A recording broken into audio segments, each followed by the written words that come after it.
Hi guys, good morning, welcome back on Foma educational hub. इस lecture के अंदर हम लोग फेज इक्विलिब्रियम के बारे में पढ़ेंगे कि प्रावस्था साम्य कैसे होता है। प्रावस्था साम्य या फेज इक्विलिब्रियम मीन्स क्या है वो पढ़ेंगे। लेकिन इससे पहले भी एक टॉपिक पढ़ेंगे, उसको बोलते हैं हम लोग लेटेंट हीट, गुप्त ऊष्मा।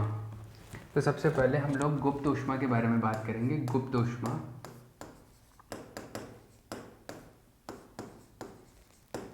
Latent heat.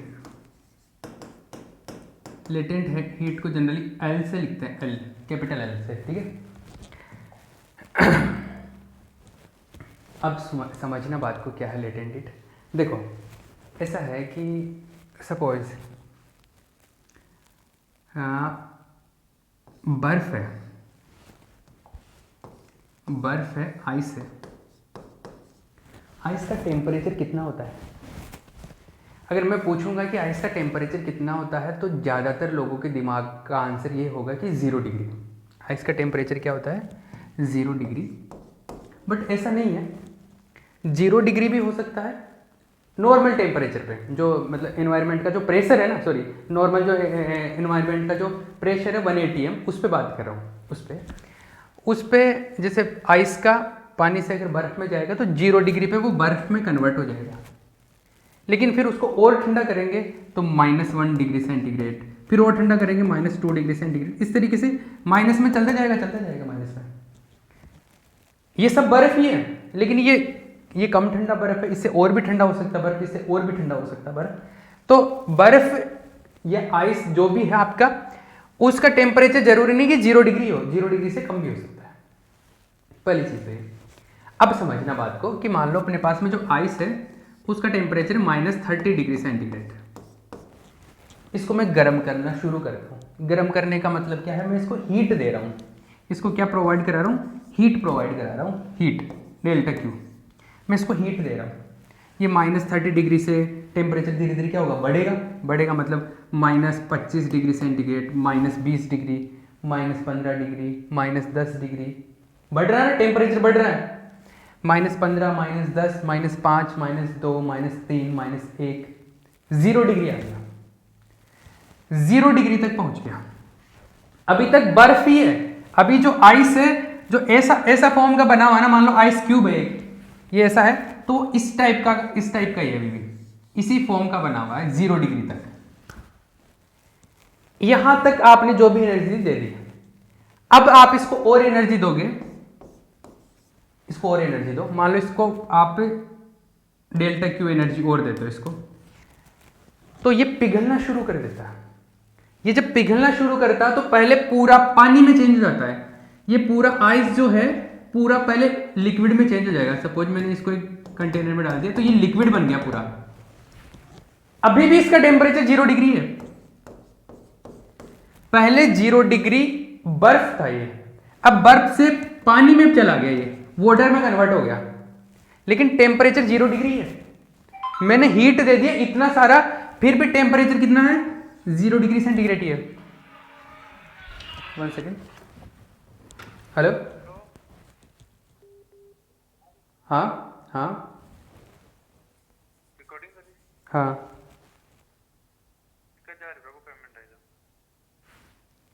हाँ वो आया होगा। अभी बाद में बात करता हूँ। मैंने बोला था किसी को, वो उसने किया होगा। ठीक है, अभी मुझे वापस कॉल करना है ना। अभी अर्जेंट है क्या कोई? नहीं, वो तो मैं ये कंफर्म कर रहा था भाई, एक ही पेपर भेजा था क्या उसको? हाँ हाँ, चलो ठीक है भाई, ठीक। ठीक है, ओके।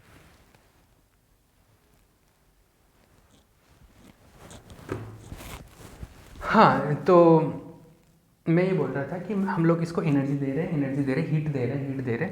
टेम्परेचर धीरे धीरे कम हुआ, मतलब सॉरी, बढ़ रहा है टेम्परेचर, माइनस में कम हुआ है, मतलब टेम्परेचर इंक्रीज हो रहा है, इंक्रीज हुआ, 0 डिग्री आ गया। 0 डिग्री अभी भी आइस ही है, बर्फ ही है।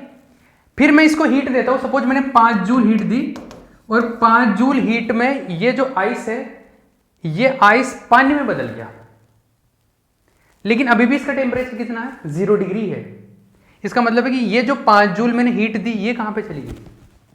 मैंने 5 जूल हीट दी, ये आइस पानी में कन्वर्ट हो गया। पहले भी आइस का भी टेम्परेचर 0 डिग्री सेंटीग्रेड था और बर्फ वाटर का भी टेम्परेचर 0 डिग्री सेंटीग्रेड है। तो ये 5 जूल हीट गया कहाँ?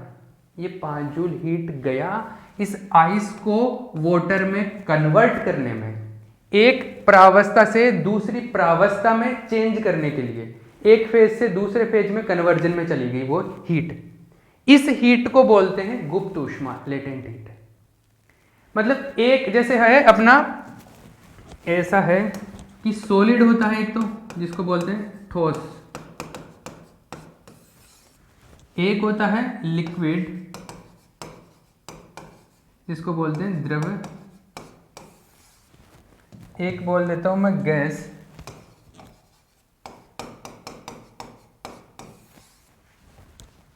इसको इसमें कन्वर्ट करने में जो हीट की जरूरत पड़ेगी, एक अवस्था से एक, इसको इनको बोलते हैं, इनको क्या बोलते हैं? प्रावस्था बोलते हैं, फेज। 3 फेज है ये। तो एक, और हिंदी में बोलते हैं इसको प्रावस्था। तो एक प्रावस्था से दूसरी प्रावस्था या किसी में भी कन्वर्ट करने के लिए जितनी हीट की जरूरत पड़ती है, उस हीट को हम लोग क्या बोलते हैं? गुप्त ऊष्मा बोलते हैं। आगे बात समझ में? तो आप सॉलिड से लिक्विड में जाते हो तो इसको क्या बोलते हैं? मेल्टिंग बोलते हैं। इसको तो बोलते हैं द्रवीकरण, मेल्टिंग, द्रवीकरण। लिक्विड से सॉलिड में आते हो तो क्या होता है? द्रव से ठोस बनता है, तो इसको बोलते हैं फ्रीजिंग, जमना बोलते हैं ना इसको, मतलब ये जम जाता है। और इसको हिंदी में इसका और भी कोई सटीक वर्ड है तो मुझे पता नहीं, पर इसको बोलते हैं क्या? फ्रीजिंग। फ्रीज हो रहा है। तो लिक्विड से सॉलिड में क्या होगा? फ्रीजिंग होगा। इसको बोलते हैं, मैं जमना बोल देता हूँ इसको, जम रहा है ये। द्रव से ठोस में, मतलब जैसे आइस में जम गया है एक तरीके से। लिक्विड से गैस में, लिक्विड से गैस में इसको जब जाता है इसको बोलते हैं वेपराइजेशन, वेपराइजेशन। इसको बोलते हैं वाष्पीकरण, वाष्पीकरण। और गैस से लिक्विड में जाता है तो इसको बोलते हैं क्या? संघनन, कंडेंसेशन, कंडेंसेशन, संघनन। तो एक फेज से दूसरी फेज में जाता है तो अपने को क्या? हीट की जरूरत पड़ती है, और इस हीट को हम बोलते हैं गुप्त ऊष्मा। एक ग्राम के लिए या 1 किलो के लिए, तो पर यूनिट मास है ना, उसके लिए जितनी जरूरत पड़ेगी अपने को। तो जैसे मान लो कि ऐसा है, 10 जूल अपने पास में, सॉरी 10 किलोग्राम क्या है अपने पास में? बर्फ है। 10 केजी बर्फ है, आइस है 0 डिग्री सेंटीग्रेड का, और इसको मैं पानी में बदल देता हूँ। पूरे को 10 किलो को 10 किलो पूरा का पूरा वाटर में आ गया, 0 डिग्री सेंटीग्रेड वाटर में आ गया है। और मैंने मान लो इसमें पूरी एनर्जी जो दी वो है, मान लो 50 जूल एनर्जी दी मैंने। तो मैंने 10 किलो को आइस से वाटर में कन्वर्ट करने के लिए 50 जूल एनर्जी, तो 1 किलो के लिए कितना होगा? 50/10, 5 जूल एनर्जी पर केजी। 1 किलोग्राम बर्फ को पानी में कन्वर्ट करने के लिए जितनी रिक्वायरमेंट है हीट की, वो क्या हो गया? उसको बोलेंगे गुप्त ऊष्मा। ये इसकी गुप्त ऊष्मा हो गई। आगे बात समझ में? इसी तरीके से ये पानी के लिए नहीं, सबके लिए अप्लाई होता है। और केवल बर्फ से, इसमें वाटर में नहीं, वाटर को आप गैस में बदलोगे उसके लिए भी जरूरत पड़ती है। उसको भी हम लोग क्या ही बोलते हैं? उसको भी हम लोग गुप्त ऊष्मा बोलते हैं। आगे बात समझ? तो ये है गुप्त ऊष्मा, लेटेंट हीट है ये। तो ये द्रव में बदलने के लिए है, तो द्रवीकरण की, मेल्टिंग की लेटेंट हीट हो गई। और अगर इसको इसमें कन्वर्ट करना तो फ्रीजिंग की हो जाएगी। वो जो भी है वो आ जाएगा। तो लिखो इसका डेफिनेशन, लिखो लेटेंट हीट का डेफिनेशन।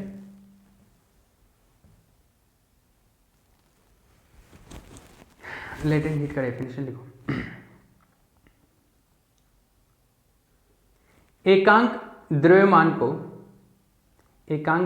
को एक प्रावस्था से दूसरी प्रावस्था में परिवर्तित करने के लिए, एक प्रावस्था से दूसरी प्रावस्था में परिवर्तित करने के लिए आवश्यक ऊष्मा की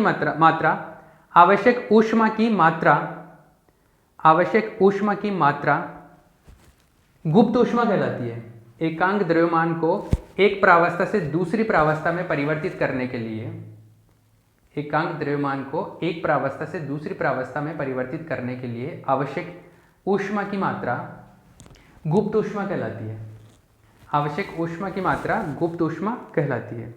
इंग्लिश में लिखो, the required amount of heat, the required amount of heat to convert, the required amount of heat to convert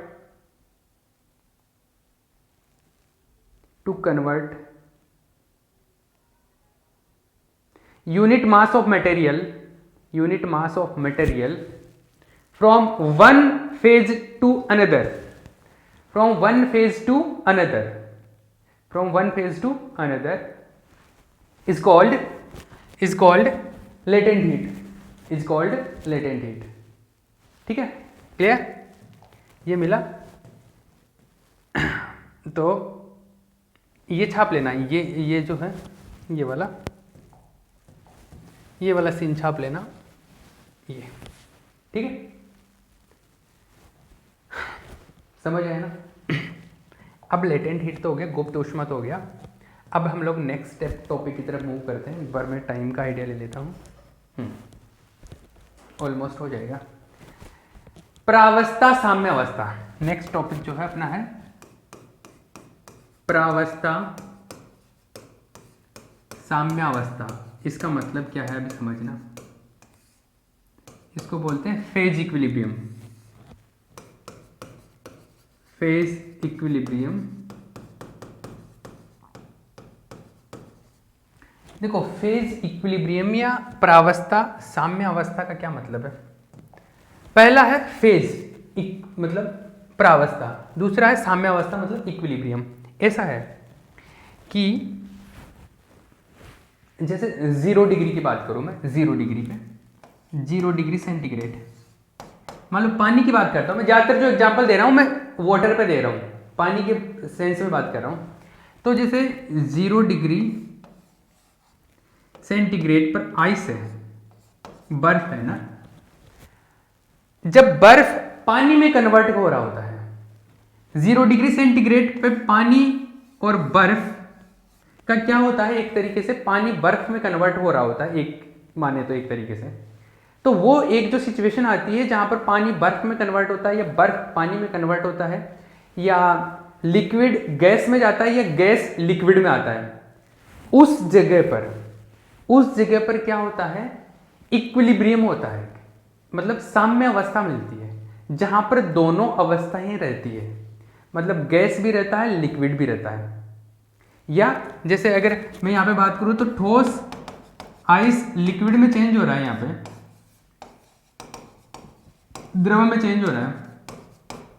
तो इस जगह पर 0 डिग्री सेंटीग्रेड पर क्या रहेगा, दोनों अवस्थाएं, सॉरी दोनों प्रावस्थाएं, मतलब दोनों फेज, एक फेज तो ये हो गया सॉलिड और एक फेज ये हो गया लिक्विड, एक प्रावस्था ये, एक प्रावस्था ये, दोनों प्रावस्थाएं क्या रहेगी, साम्य अवस्था में रहेगी, मतलब इक्विलिब्रियम में रहेगी।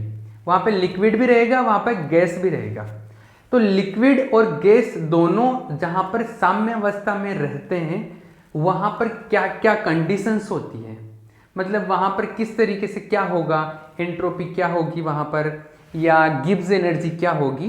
तो गिब्स एनर्जी के सेंस में बात करेंगे यहाँ पे, ठीक है। तो दो प्रावस्थाएं जब साम्य अवस्था में होती है तो क्या क्या होता है, दो प्रावस्थाएं जब साम्य अवस्था में होती है तो एस एंट्रोपी जो है वो मैक्सिमम होती है, क्योंकि हमने पढ़ा था कि इक्विलिब्रियम या साम्य अवस्था में एंट्रोपी मैक्सिमम होगी। दूसरी चीज, जो गिब्स एनर्जी है जी, दैट विल बी मिनिमम, ये न्यूनतम होती है। आई बात समझ में? तो इन चीजों के बारे में हम लोग बात करेंगे। तो सबसे पहले लिखो प्रावस्था साम्य अवस्था, लिखो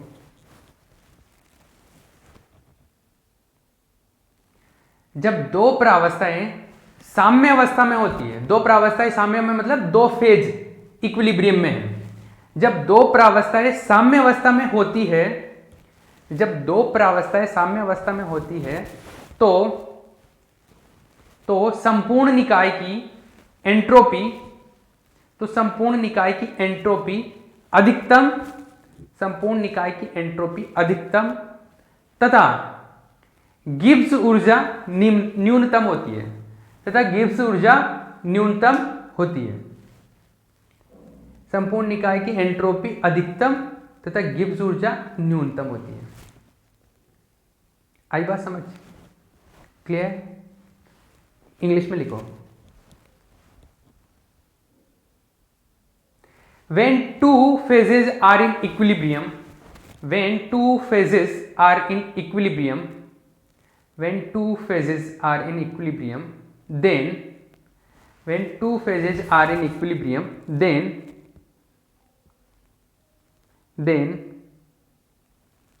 the entropy of joint system, then the entropy of joint system will be maximum, then the entropy of joint system will be maximum and Gibbs energy will be minimum, and Gibbs energy will be minimum, and Gibbs energy will be minimum.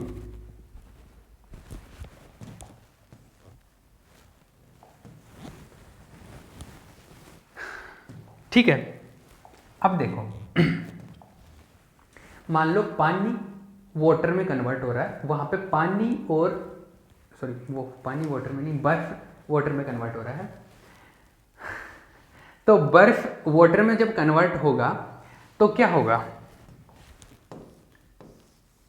जैसे ऐसा है, ये ice है, बर्फ है और ये है वाटर, पानी, ठीक है। तो आइस और वाटर, एक सिचुएशन ऐसी आएगी जब ये दोनों कैसे रहेंगे? साम्य अवस्था में रहेंगे, इक्विलिब्रियम में रहेंगे। तो मान लो अपने पास में टोटल आइस और वाटर के टोटल मिलके जो परमाणु है या नंबर ऑफ पार्टिकल्स, कणों की संख्या है, वो टोटल है n। आइस के एटम से मान लो n1 है, इसके हैं n2, ठीक है। इसकी जो गिब्स एनर्जी है वो है G1 और इसकी जो गिब्स एनर्जी है वो है G2। आई बात समझ में? दोनों की गिब्स एनर्जी, इसकी G1 है, इसकी G2 है, इसकी N1 है, इसकी N2 है। ये Gibbs energy, total Gibbs energy की बात कर रहा हूं, कुल गिब्स ऊर्जा की बात कर रहा हूं मैं। क्लियर है? तो टोटल गिब्स एनर्जी इसकी G1 है, इसकी G2 है, इसकी N1 है, इसकी N2 है। साम्य अवस्था में कुछ ऐसा सीन है, ठीक है। और टोटल नंबर ऑफ पार्टिकल कितने? n है। अब अपने को पता है जब साम्य अवस्था में होते हैं, साम्य अवस्था में होते हैं तो क्या होता है? S जो होता है, S इसकी मान लो इसकी एंट्रोपी जो है S1 है, इसकी एंट्रोपी S2, ठीक है। तो जो टोटल सिस्टम की जो एंट्रोपी है, मतलब S1 प्लस S2, ये क्या होगी? अधिकतम होगी, मतलब मैक्सिमम। क्लियर? आई बात समझ? ये क्या होगी? मैक्सिमम होगी। चलो इतनी बात समझ में आया। ये मैक्सिमम होगा, इसका मतलब है कि ds एंट्रोपी में जो डिफरेंस होगा वो क्या आएगा? 0 आएगा। अरे अधिकतम है ना, तो एंट्रोपी में चेंज जो होगा ना वो 0, एंट्रोपी में कोई चेंज नहीं होगा। चलो ठीक है, ये बात समझ आई। दूसरी हमने बोला कि गिब्स एनर्जी जो है ना, टोटल गिब्स एनर्जी G, वो G1 प्लस G2, ये क्या होगा? न्यूनतम होगा, मिनिमम, न्यूनतम होगा, दिस विल बी मिनिमम, ये मिनिमम होगा। इतनी बात समझ आई? ये मिनिमम होने का मतलब है कि ये मिनिमम है, तो मिनिमम का डिफरेंशिएशन dg, ये क्या होगा? अवकलन कर दो इसका, अगर डिफरेंशिएशन करूं तो इसका dg हो गया, इसका dg1 हो गया, इसका dg2 हो गया। ये क्या हो गया? इसका अवकलन हो गया, डिफरेंशिएशन हो गया। क्लियर है? और अपने को पता है कि ये न्यूनतम है, तो न्यूनतम का अवकलन क्या होगा? 0। तो dg1 प्लस dg2 0 के इक्वल आ गया। तो क्या हो गया? dg1 is equals to minus dg2। इसको कुछ इक्वेशन नंबर लिख दो 1। ये बात समझ आई? जिसको भी छापना है पॉज करके कॉपी कर लेना, मैं आगे चलता हूं। अब देखिए भैया, टोटल जो पार्टिकल है, कुल कण, total number of particle, total number of particles, ये आएगा n, और n क्या है, n1 प्लस n2। कुल कण तो फिक्स ही है ना। अरे बर्फ में है, मान लो कुछ कण बर्फ में है, बाकी के पानी में बदल गए, या कुछ पानी में है बाकी बर्फ में, तो मान लो 50 बर्फ में है, 40 उसमें है, तो टोटल मिलके कितने हो गए? ठीक है, तो जो भी होंगे टोटल पार्टिकल तो क्या है, फिक्स है। कुछ बर्फ से पानी में चले गए, बाकी तो बर्फ और पानी के मिला के टोटल पार्टिकल फिक्स है। ये क्या है, नियत है, कांस्टेंट है, दिस इज कांस्टेंट। ठीक है, कांस्टेंट है, इसका भी डिफरेंशिएशन करो, dn equals to dn1 plus dn2। ठीक है, और n कांस्टेंट है तो dn जो आएगा, n का डिफरेंशिएशन 0 आएगा। अरे कोई भी चीज मैक्सिमम है या मिनिमम है या कांस्टेंट है, उसका डिफरेंशिएशन अवकलन क्या होता है, 0 होता है। तो ये आएगा 0 is equals to dn1 plus dn2। ठीक है, इसको ऐसे कर लो, dn1 is equal to minus dn2। ये आ गया इक्वेशन नंबर 2। क्लियर है? ठीक है, आगे बात करते हैं। ये इक्वेशन नंबर 1 आ गया, ये इक्वेशन नंबर 2 आ गया। मैं एक बार टाइम का आइडिया ले लेता हूँ, फिर इसी को कंटिन्यू करते हैं हम। टाइम है अपने पास में 7-8 मिनट है। देखिए,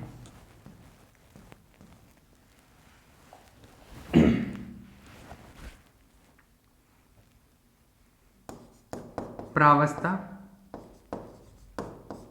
1 की कुल गिब्स ऊर्जा, कुल गिब्स ऊर्जा टोटल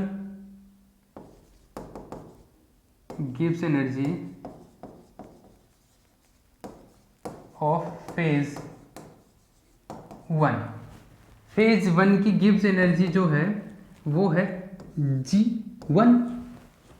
फेज 1 की गिब्स एनर्जी कितनी है, G1। अब एक पार्टिकल की गिब्स एनर्जी, एक पार्टिकल की गिब्स एनर्जी को स्मॉल g से लिखते हैं। जैसे एक पार्टिकल की गिब्स एनर्जी g, और पहली प्रावस्था के लिए बात करें पहली की, तो उसको G1 कर दो। एक पार्टिकल की गिब्स एनर्जी है G1, और इसमें पहली प्रावस्था में पहली फेज में पार्टिकल है N1 पार्टिकल है, तो N1 इंटू G1। तो पहली प्रावस्था में टोटल पार्टिकल आ गया, टोटल जो गिब्स एनर्जी है वो ये है, G1 के बराबर। अरे जैसे ऐसा है कि बर्फ है, एक तो अपने पास में आइस है, ये आइस है, ये है वाटर, तो इसके अंदर N1 पार्टिकल है, इसके अंदर N2 पार्टिकल। इसकी जो टोटल गिब्स एनर्जी है वो G1 है, इसकी G2 है। इसके एक पार्टिकल की गिब्स एनर्जी G1 है, इसके एक पार्टिकल की एनर्जी G2 है। तो इसकी total energy, total Gibbs energy कितनी हो गई, एक पार्टिकल की into total particle, G1 into N2। इसी तरीके से ये प्रावस्था 1 बोल दिया इसको, फेज 1 है ये फेज 2 है। फेज 2 की बात कर लेते हैं सेम तरीके से। ठीक है, तो पहली चीज तो ये G1 आ गया, तो फेज 2 की इससे एक इक्वेशन कैलकुलेट करता हूं, इससे देखो dG1 is equal to G1 dN1। इसका डिफरेंशिएशन किया, dG1 आ गया, इसका डिफरेंशिएशन किया G1 तो कांस्टेंट है क्योंकि पर पार्टिकल है, G1 कांस्टेंट है, पर पार्टिकल है, एकांक पार्टिकल के लिए है, पर पार्टिकल के लिए तो G1 कांस्टेंट रहता, N1 हो गया dN1। इसी तरीके से प्रावस्था 2 की कुल गिब्स ऊर्जा, total Gibbs energy of phase 2 की बात करें तो फेज 2 की आ जाएगी G2 is equals to G2N2, और इसी तरीके से यह आ जाएगा dG2 इक्वल्स टू G2dN2। इसको इक्वेशन नंबर 3 कर दो और इसको 4 कर दो। ये बात समझ आई क्या? मैं रिपीट कर रहा हूं, एक फेज की टोटल गिब्स एनर्जी चाहिए तो G1 आ जाएगी, स्मॉल G1 एक particle Gibbs energy into total particle, तो G1 आ गया। इसी तरीके से G2 आ गया, तो 3 और 4 मिल गया। ये जो 3 और 4 है, इसमें देखो 3 और 4 है, ये 3 और 4 का वैल्यू अगर मैं यहाँ से इक्वेशन नंबर 1 से बात करूँ तो इक्वेशन नंबर 1 से dG1 is equal to minus dG2 होता है, तो इक्वेशन नंबर 1, 3 और 4 से बाई इक्वेशन 1, 3 एंड 4, क्या होगा dg1 is equal to minus dg2 होता है, तो dg1 का वैल्यू है g1, dn1 equal to minus g2 dn2। इसको इक्वेशन नंबर कर दो 5। ठीक है, अब इक्वेशन नंबर 5 में देखो, अगर मैं इक्वेशन नंबर 2 की वैल्यू रख दूं कि dn1 का वैल्यू माइनस dn2 रख दूं, तो by equation number 2 and 5,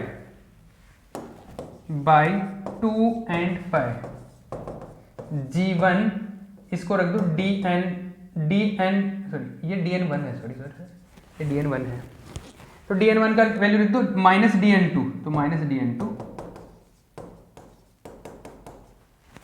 dn2 से dn2 कैंसिल आउट हो गया, माइनस से माइनस कैंसिल आउट हो गया, तो क्या बचा g1 इक्वल टू g2। कब की बात है ये, जब एंट्रोपी मैक्सिमम हो तब ऐसा होगा, और एंट्रोपी मैक्सिमम कब होगी, जब इक्विलिब्रियम में हो दो फेज। मतलब दो फेज का मतलब जैसे पानी और बर्फ अगर साम्य अवस्था में है, अगर इक्विलिब्रियम में है दो फेजेस, उस कंडीशन में उन दोनों के लिए G1 और G2 ये दोनों क्या होंगे, इक्वल होंगे। आई बात समझ में, ये है इक्विलिब्रियम की कंडीशन कि जब एक सेकेंड कि जब दो फेज इक्विलिब्रियम में होते हैं, साम्य अवस्था में होते हैं, तो उनके लिए G1 स्मॉल g1 और स्मॉल g2 इन दोनों के वैल्यू क्या होते हैं, इक्वल होते हैं। और स्मॉल g1 और स्मॉल g2 का मतलब है एकांक पार्टिकल के लिए गिब्स ऊर्जा, per unit particle Gibbs energy का वैल्यू इक्वल होता है। आगे बात समझ में, ये कोई भी दो फेजेस के लिए हो सकता है, लिक्विड और गैस के लिए भी हो सकता है, द्रव अवस्था और वाष्प अवस्था भी इक्विलिब्रियम में होंगे अगर दोनों के लिए G1 जो G है वो वैल्यू सेम रहे, स्मॉल g, टोटल G नहीं, पर पार्टिकल गिब्स एनर्जी इक्वल रहती है, तो इक्विलिब्रियम में होते हैं। आगे बात समझ, किसी ने छापा नहीं तो पॉज करके इसको छाप लेना। क्लियर है, ये कॉन्क्लूजन तो मैं लिखवा दूंगा, एक बार मैं टाइम देख लेता हूं। तो आप एक काम करना, ये तो पॉज करके कॉपी कर लेना, आगे की लाइन में लिखवा रहा हूं, ठीक है। तो लिखो,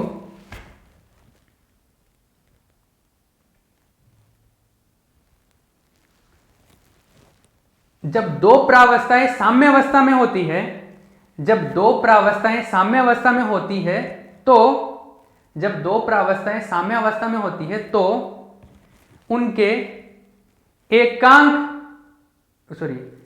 उनकी प्रति कण गिब्स ऊर्जा का मान समान होता है, तो उनकी प्रति कण गिब्स ऊर्जा का मान समान होता है, तो उनकी प्रति कण गिब्स ऊर्जा का मान समान होता है। इंग्लिश में लिखो,